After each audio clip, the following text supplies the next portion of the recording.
everyone. My name is Joseph Bednarik, and it is my pleasure to welcome you to the online service of Quimper Unitarian Universalist Fellowship, a loving, spirited, and inclusive community. And we begin our service this morning by taking a moment to acknowledge that the water, the lands, and the shorelines here in Port Townsend and the environs are the traditional territory of the Sklallam and Chemakum people. We honor and acknowledge our indigenous members and neighbors and vow to help restore and sustain their homelands, the flora, and the fauna. In a moment, we'll be lighting our chalice here in the sanctuary, and you are invited to light a candle wherever you may be. And first, let us bring ourselves fully into this moment with the ringing of our chime.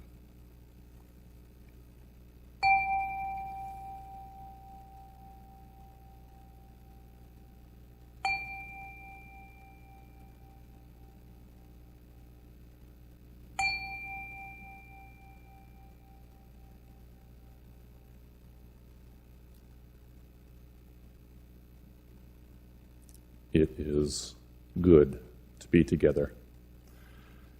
And now let us join voices with Katy Taylor and Pat Rodgers as they lead us in the call to community, I Know This Rose Will Open. Please join voices in our call to community, I Know This Rose Will Open. Pat and I will sing it in unison a few times, and then we'll invite you to round along following one of us. I know this rose will open. I know my fears will burn away. I know my soul will unfurl its wings. I know this rose will open. I know this rose will open. I know my fears will burn away. I know my soul will unfurl its wings. I know this rose will open. I know this rose will open. I know my fears will burn away. I know my soul will unfurl its wings. I know this rose will open. I know this rose will open. I know my fears will burn away. I know this soul will unfurl its wings. I know this rose will open. I know this rose will open. I know my fears will burn away. I know my soul will unfurl its wings. I know this rose will open. I know this rose will open. I know my fears will burn away. I know my soul will unfurl its wings. I know this rose will open. This rose will open. Beautiful. Nice singing, everyone. Thank you, Pat. Thank you, Katy. Now it's time to light our congregational chalice, and we invite you to light a candle wherever you may be this morning. And this morning we're going to light the chalice with these words, a very short and memorable Chinese proverb. It is better to light a candle than to curse the darkness.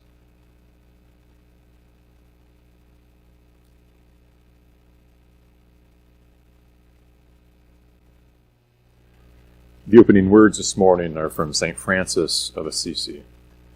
Where there is hate, let me bring love. Where there is offense, let me bring pardon. Where there is discord, let me bring union. Where there is error, let me bring truth.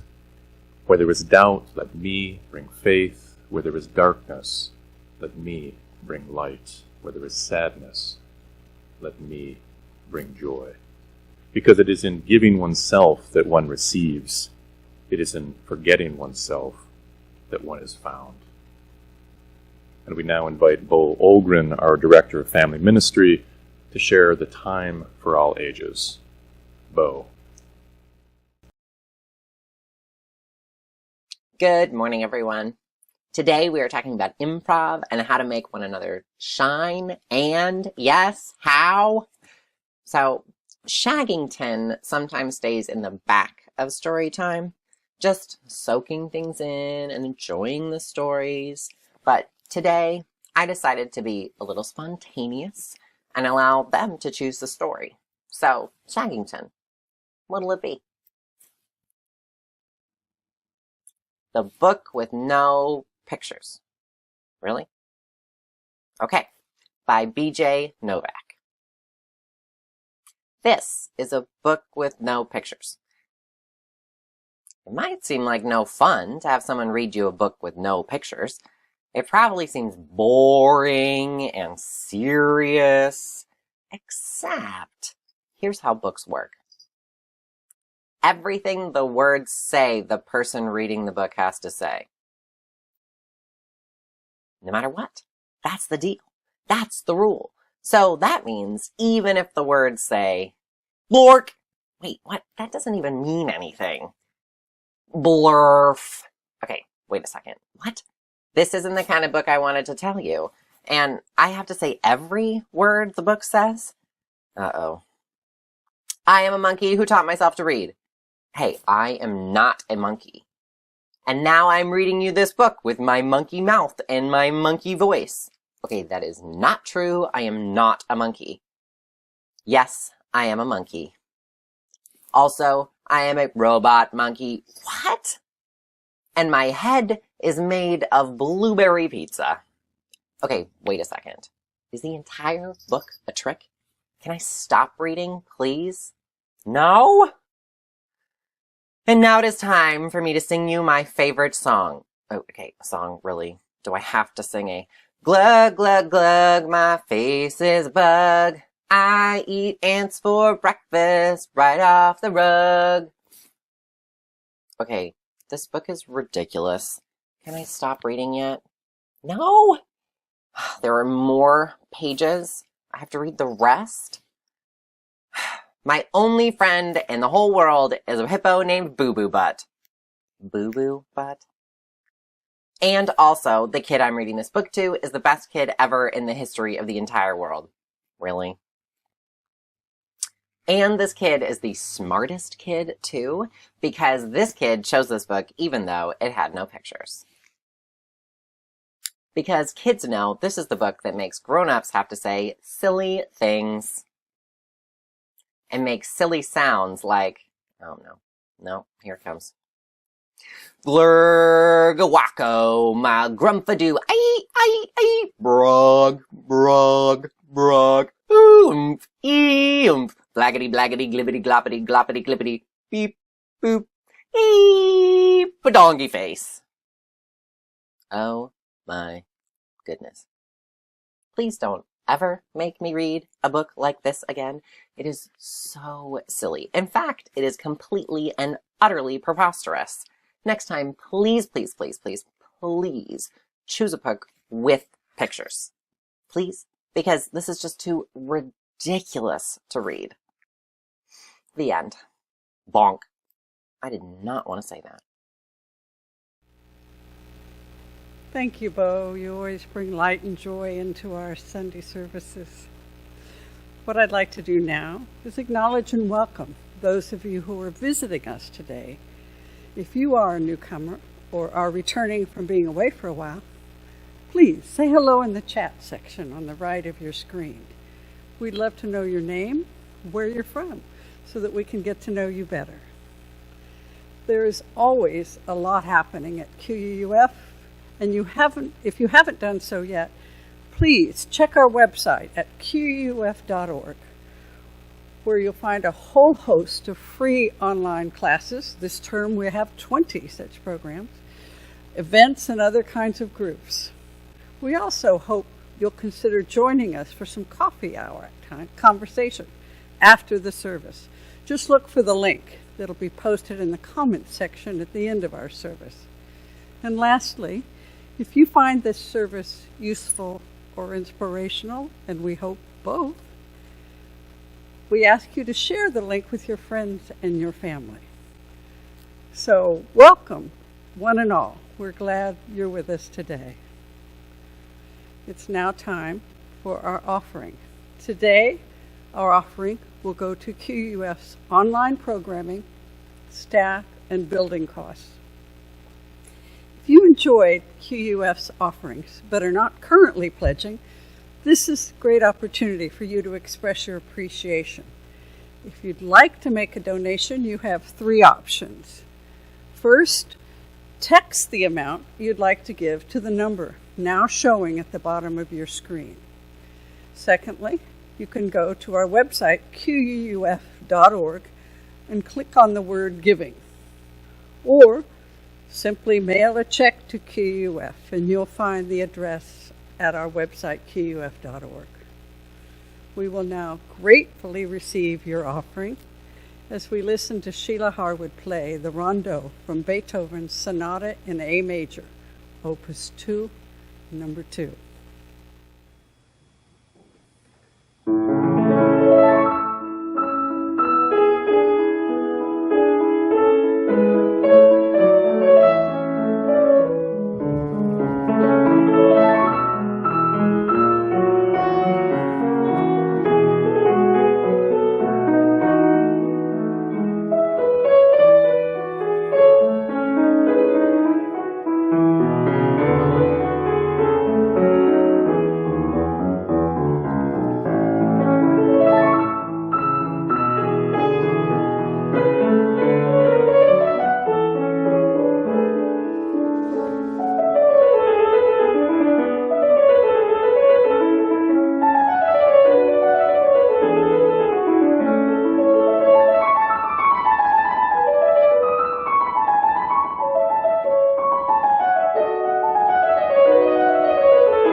And now I have a special announcement. As you've seen in the weekly update, this weekend marks the beginning of the QUF 21-22 Pledge Campaign, in which we recommit to Quimper Unitarian Universal Fellowship by pledging financially to contribute to our operations for the coming fiscal year. On about March 3rd, we will mail your pledge placket, including the pledge form and other information that you will need. In the meantime, you'll hear more about our plans for the next fiscal year and the proposed budget, as well as why it's so important for us all to financially support our fellowship.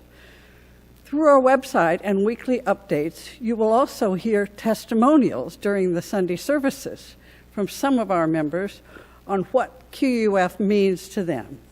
And with that segue, I'd like to introduce our first speaker, longtime QUF member Irv Mortensen, who is speaking not just for himself, but also for his wife, Betty Oppenheimer.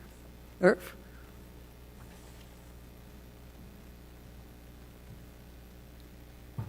Good morning. 25 years ago, Betty and I attended several meetings at the Quimper UU Fellowship in the Tri-Area. We walked into a group of 50 folks talking about building a new church on the land they had bought in Port Townsend. That and a new minister who commuted from Portland once a month had attracted us. We were not churchgoers. The folks were friendly and mostly an older group, but here they were raising money and looking at plans. Before you knew it, we were adopted into the community and for the first time writing checks to a church. By the time we finished the first buildings and moved in May of 1997, we had almost doubled in size by attracting so many locals who wanted to help. Bringing you back to the present, most people who just joined QUF want it to stay just the way it was when they first arrived.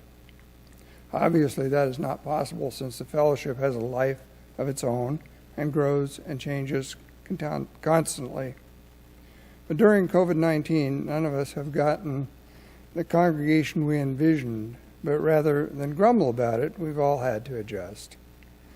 And that's a constant. Our activities and projects continue to attract and include new people who not only see the value, but bring new energy and new directions, and who also seek and find community here. Betty and I have developed lifelong friendships that continue to grow and include new people in the circle that is QUF. That's a constant in times of change. So as much as each of us might wish QUF might feel exactly the way it felt when we first fell in love, that wish is unrealistic as it would be to expect love to remain the same throughout the course of a one-on-one relationship. It must grow and change. We wrestle with our feelings about it, and if it makes sense, we stay committed. As hard as it is to be physically separated from our friends and families, we still need these connections. We are grateful for the work that Kate and staff and board and members have done to keep us in the loop and in our services through technology. It's clear that the pandemic has and will continue to change each of us. Who knows what permanent changes it may prompt for QUF, but a new normal will develop and we will be together in person and in spirit again. Thank you, Irv. It's nice to see you and to hear from Betty. We will now share our joys and sorrows, recognizing that our personal joys and our sorrows are only a fragment of the joys and sorrows of the larger community of life. And thus, we place this first stone, thinking in particular of the hundreds of thousands of people throughout our region, young and old, who delighted in the pandemic snowstorm. I was one of them, and went sledding, made snow angels, shoveled neighbors' walkways, and looked to the sky to catch snowflakes on their tongues. I hope you enjoyed it. And now, within our congregation, we light a candle of sorrow for Alexandra Fite, who died on February 4th after a 6-year battle with cancer. She was only 59 years old. Alexandra was a longtime friend of QUF and was as committed of a member of the QUF Buddhist book group, the Hidden Lamp book group, and several Alps poetry classes. We hold her husband, Bud Barber, in our loving thoughts.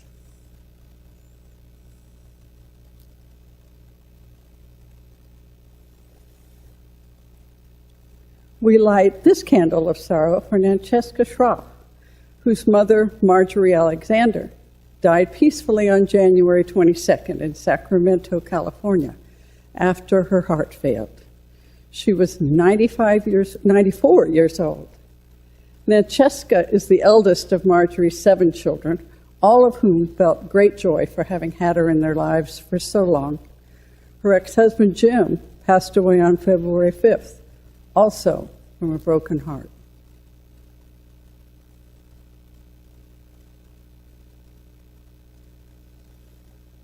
And we light another candle for Francesca's husband, Ray, who fell and fractured his hip this last Sunday and underwent surgery on Tuesday in Seattle. We wish him a quick and full recovery.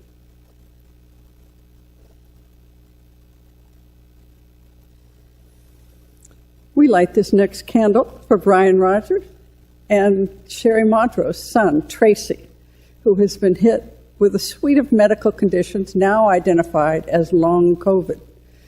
Tracy is among the many thousands of long haulers, as they're called, with a stunning variety of symptoms that persist long after COVID-19 infection. Fortunately, Tracy has been able to continue his home-based work as a data scientist, and he's been accepted into a UW Medicine post-COVID clinic focused on research and treatment.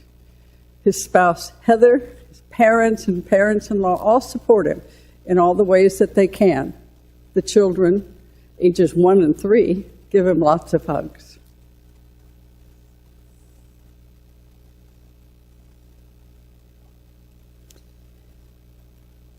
We have quite a few birthdays to celebrate today, so many, in fact, that we don't want to set Joseph on fire, so we're going to light one candle for all of the following people. The first 2 are Shauna Talamante and Nancy Mann, whose birthdays were February 5th.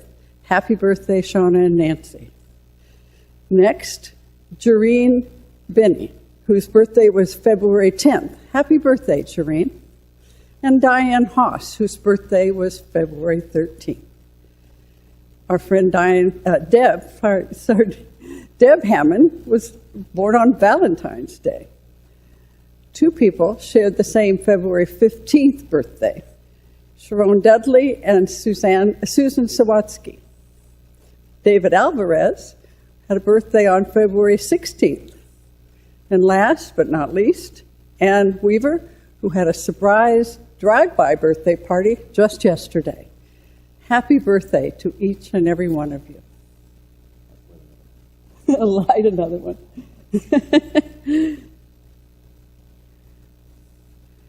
And now we place a final stone, holding in our hearts the joys and sorrows that have been called to our attention, but also thinking of those joys and sorrows among us that are unexpressed, but of no less importance.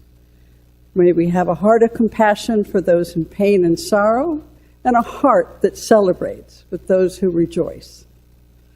I invite you now into a moment of silence, which will be followed by a musical response performed by Pat Rodgers.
reading this morning is an untitled poem by the great American poet Gregory Orr.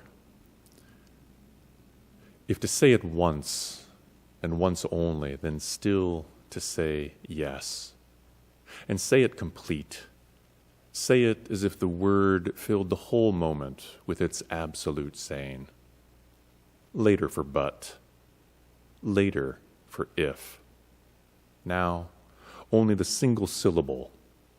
That is the beloved. That is the world. We will now hear a piece entitled Yes.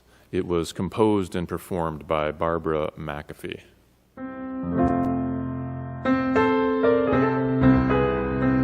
May you breathe easy. May your heart be light. May you open your life to each joy, each delight. May you walk with assurance that your way is blessed. May you dwell in the spirit of yes.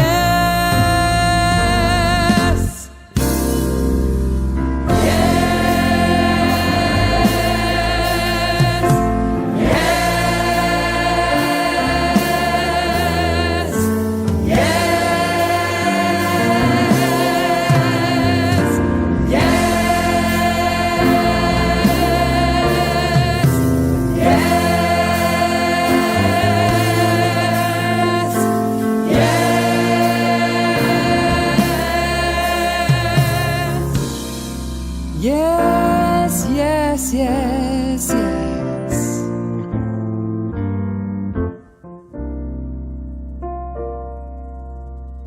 May you know your beauty through your loved one's eyes. May you face every change with a taste for surprise. May you welcome each stranger as a treasured guest. May you dwell in the spirit of yes.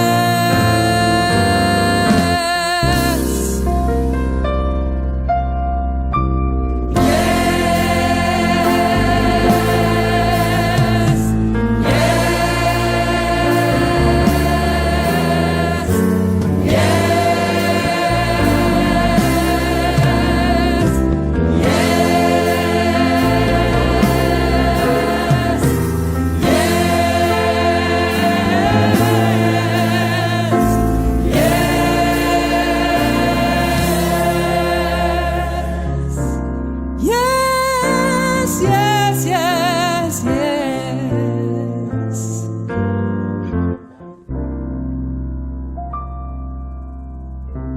May we hold all who suffer with loving care.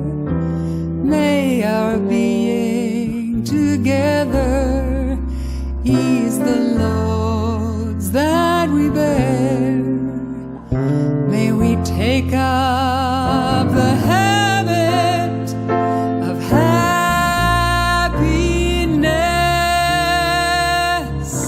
May we dwell in the spirit of yes.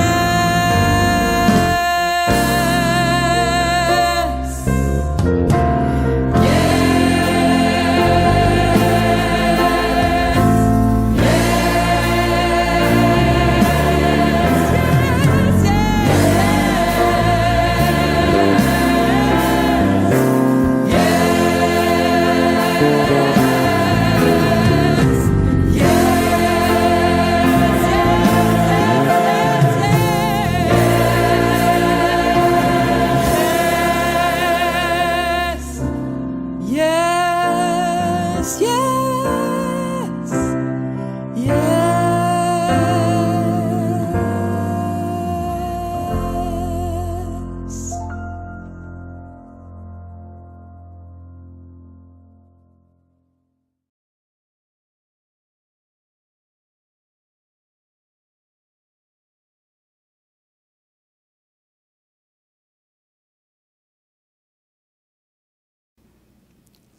All I can say is that I really, really want one of those clear canoes to paddle around with. Wow.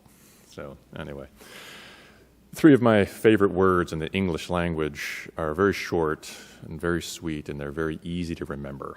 Yes and how. Each word just one syllable, and thus that perfect combination to have a stadium-filled chant, right? Yes and how, yes and how, yes and how. I can hear it now. Yes, it's that stalwart affirmative. Yes, sees the wall, finds the ladder, and climbs over. Yes, sees the wall, finds a shovel, and starts digging under. Yes, sees the wall, starts picking the lock to open the door wide to let everyone through. Yes.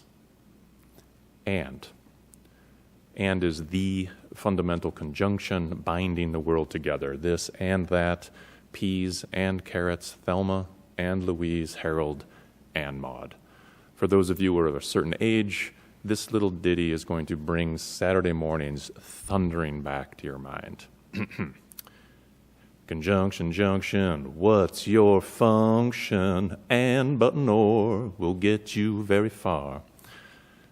Now, for those of you who don't know that little ditty or that pop culture reference, no worries. That was a pre-internet educational cartoon that, like Life cereal, was supposed to be good for you. If you want to know more, put the words Schoolhouse Rock into your favorite internet search engine and get ready to while away the afternoon with subliminal educational messages like Zero My Hero and I'm Just a Bill. How? Multi-dimensional word that can both ask and answer questions, both wonderment and instruction, inspired by and in service to the previous 2 words.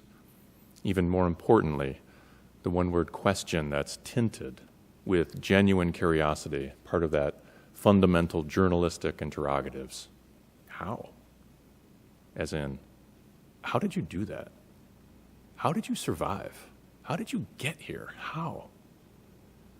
And if ever you're invited into someone's story of how, listen close and prepare to be amazed, to be humbled by the how stories, stories that are filled with walls and ladders and shovels and lockpicks, truly humbled.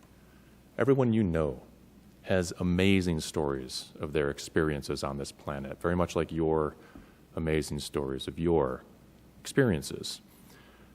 Now, within those 3 short words, yes and how, is positivity, openness, connection, wonderment, action.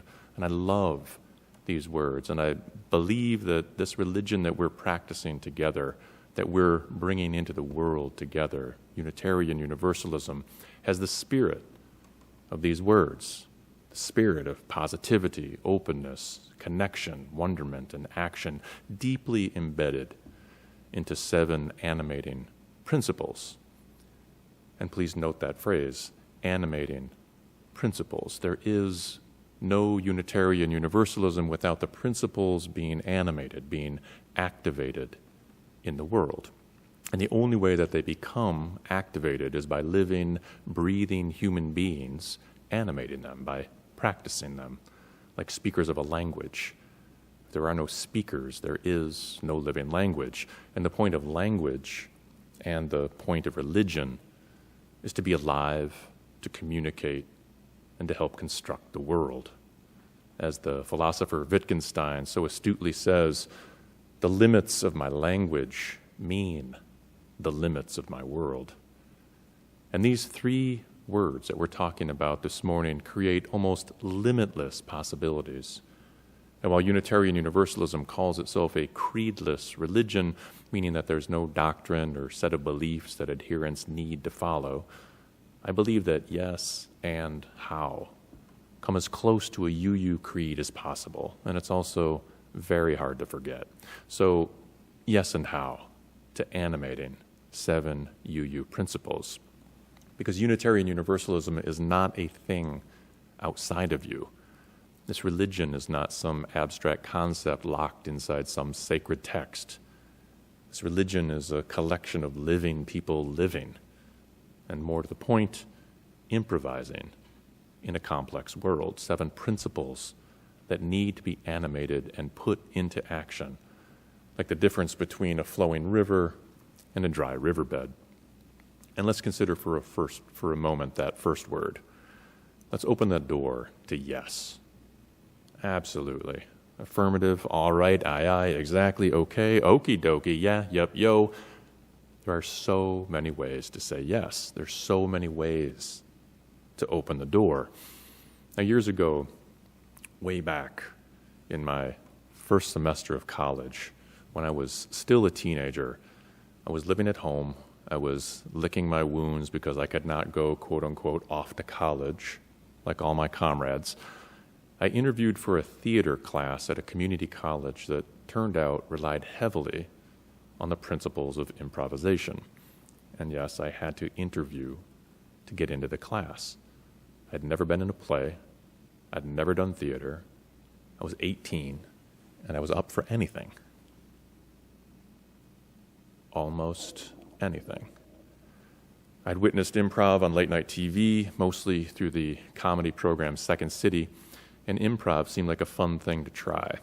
It was in that class when I first learned the irrepressible power of that 2-word phrase, yes and, where I got to hold in my bare hands the power of yes and, where I got to literally co-create worlds out of pure nothingness with my fellow players through the simple 2-syllable magic of yes and.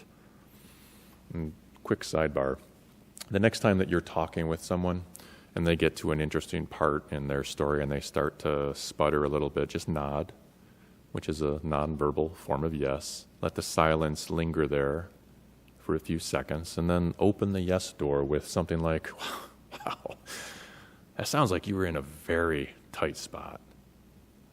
And silence. How on earth did you get through that? And now do what all good improv players are called to do. Listen.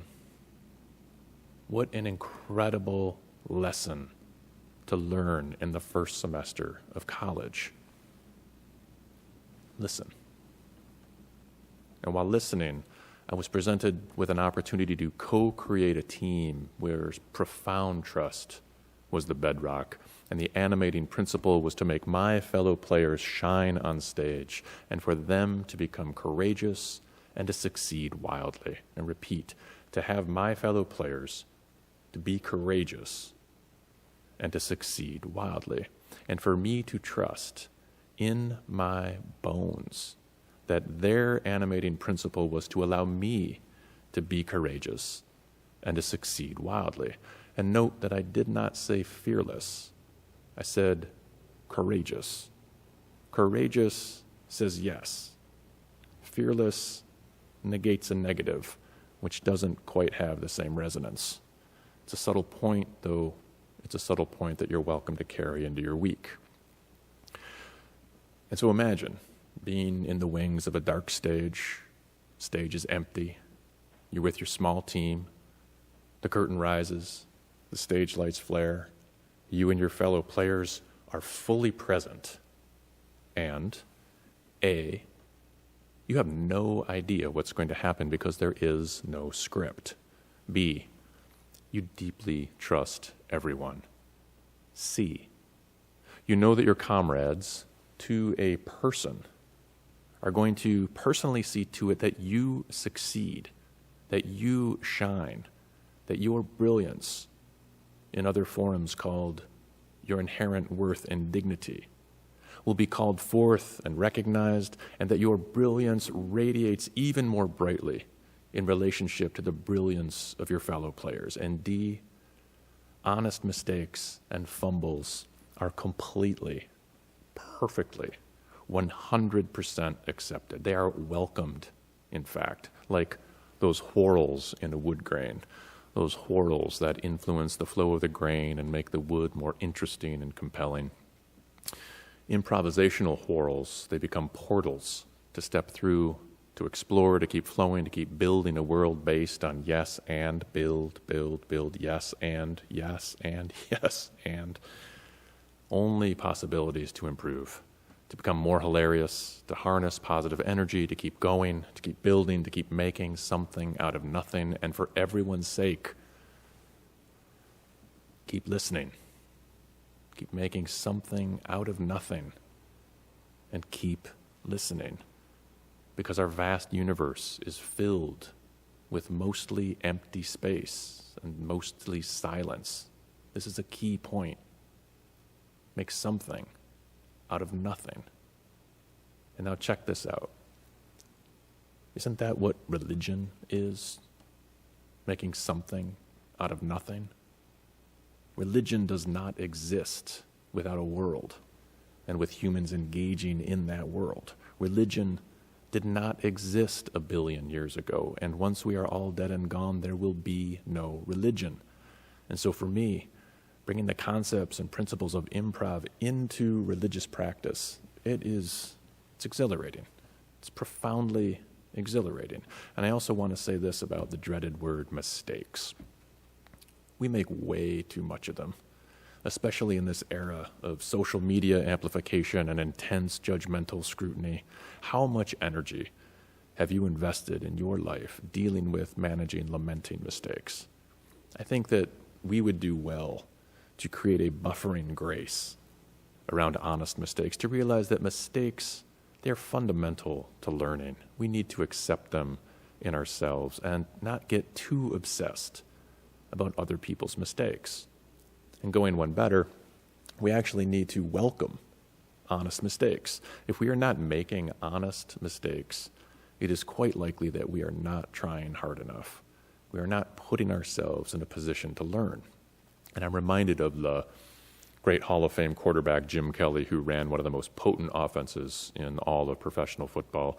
He was a bit of a swashbuckler. He was a very charismatic leader. And one of his on-the-field principles was that if one of his fellow teammates fumbled the ball or dropped a pass, that he would make sure that they got the ball as soon as possible after that whirl, so that the player would get back into the game. There are only 11 players on offense, and if one of them is lost in some self-sunk, I'm not worthy, or I screwed up thought about some bygone mistake, then they are not in the game. And the point is to be in the game, to be present in the game that you are playing right now. And to me, making certain that your teammates are present and in the game is essential. To me, that's an abiding form of love. And actually, thinking back to my engagement with Unitarian Universalism, one of the greatest lessons that I ever learned in a UU service was founded on a mistake in this very sanctuary. The sanctuary was packed for a Sunday service. You remember those days when we would pack the sanctuary? There was a talented soloist who was presenting a sublime song as special music. She was a few bars into the piece. Her voice, rare and exquisite, soaring. And then she hit a sour note. Stop. Hold on. There in the middle of the service, the outset of the song, she stopped everything. She pressed the reset button. She composed herself. She began again, sang beautifully. And after the service, I went up to her and I complimented her courage to stop right there in front of everyone and to make a course correction. And she reminded me of that Japanese wisdom saying, fall down 7, get up 8. And whether on an improv stage, on a playing field, or in a worship service, experiencing that sort of in-the-present creativity firsthand, that improvisational creativity, it is a very powerful experience. And reflecting back, I can honestly say that the theater class that I took decades ago was one of the classes that has most prepared me for living in the world. And while I didn't have the language for it at the time, as I became more and more involved in Unitarian Universalism, I got that yes and how improv feeling when I thought deeper about this religion. It is fun to consider Unitarian Universalism as a worldwide improv theater. and that the animating principle is to recognize and call forth everyone's brilliance, to see everyone's divinity, and to help them see it as well. And to consider improv theater as quasi-religious is not an outlandish thought. One of my favorite books is about improvisation and was also honored as the best spiritual book of the year by Spirituality and Health magazine. The book is called Improv Wisdom by Patricia Ryan Madsen, who taught theater at Stanford. It's a book that brings the principles of improvisational theater to living a life in the real world. The subtitle of the book is a radical notion. Don't prepare, just show up. Love that. Don't prepare, just show up. Now keep that phrase in mind as I make this admission. I supervise a department at work, and whenever there is a new hire and someone joins the department, I give them a copy of Improv Wisdom, and I let them know that they can read it on company time. Now consider that for a moment. Your supervisor at work presents you a book with the subtitle, Don't Prepare, Just Show Up, and then says that the organization will pay you for the time to read it. Now we laugh because of that unlikely contrast of supervisor encouraging an employee to don't prepare. And what the real message is, just show up. And here comes the famous showing up quote that we've all heard. 80% of success is showing up. Now, if this quote is true, and I believe that it is, then showing up all but guarantees success. And what if you showed up wherever you went with 3 words at the ready? Yes, and how? And what if you and your team were skilled at putting those words into action? As Madsen writes in Improv Wisdom, the spirit of improvising is embodied in the notion of yes and. Agreement, yes, begins the process. What comes next is to add something or to develop the offer in a positive direction. Again, something to bring to the practice of Unitarian Universalism. Develop the offer of life in a positive direction. And as for showing up, which we have all done this Sunday morning, I close with a passage from the chapter entitled, Just Show Up. This principle is deceptively simple. Just show up. Where we are makes a difference. Move your body toward your dream to where they're happening. And this is written pre-pandemic, so here you go. The list of where you should move your body toward: the gym, the office, the yoga class, the kitchen, the improv class, the garage, the cruise ship, the word processor, the construction site, the senior center, the theater. You know where. Be there physically. It is surprising how powerful the third maxim is, how often we avoid showing up to life, the things we need to do in life. Procrastination, laziness, fear. It is easy to find a reason not to go. The just in this maxim reminds us that showing up is already enough. Prerequisites, such as motivation, desire, those warm, fuzzy feelings, they're not necessary. It is a con to imagine that you must have these to get going. Now, improvisers know this. If they had to wait for inspiration or for a good idea, few scenes would ever begin. Players step onto the stage because that is where things are happening. They just show up, and then the magic begins. Close quote. They just show up, and then the magic begins. And so here we are, a small group of players who just showed up this Sunday morning. We showed up to help spark a certain and specific creedless religion into being. Love that word, creedless. And so with these 3 words, yes and how, you are invited to go forth and show up somewhere else today. And when you do, please help make your fellow players radiate with their brilliance, with their inherent worth and dignity. And may you be blessed with an honest mistake that becomes a gorgeous whorl in the flow of your life, a whorl that blesses all our lives. Yes, and how. Amen. Our closing hymn this morning is number 331, Life is the Greatest Gift of All. Couldn't agree more. Performed by Katy Taylor and Sheila Harwood.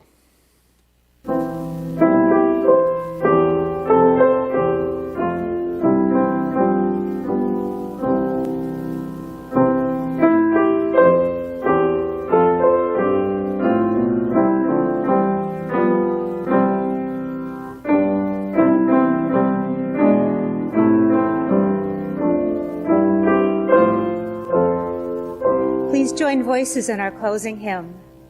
Life is the greatest gift of all the riches on this earth. Life and its creatures, great and small, of high and lowly birth. So treasure it and measure it with deeds of shining worth. Mind is the brightest gift of all, its thought no barrier mars. It seeks creation's hidden plan, its quest surmounts all bars. It rains the wind, it chains the storm, it weighs the outmost stars. We are of life, its shining gift, the measure of all things. Up from the dust our temples lift, with vision soars on wings. For seed and root, for flower and fruit, our grateful spirit sings.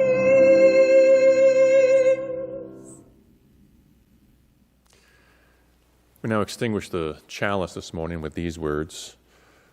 We extinguish this flame, but not the light of truth, the warmth of community, the fire of commitment, or the power of transformation. These we carry in our hearts until we are together again.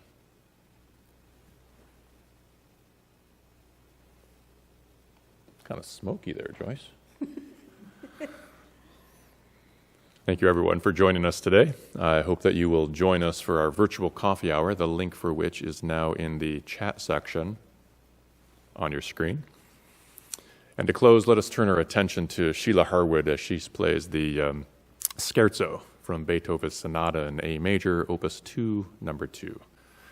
Blessings to all. Have a great week. Yes, and how.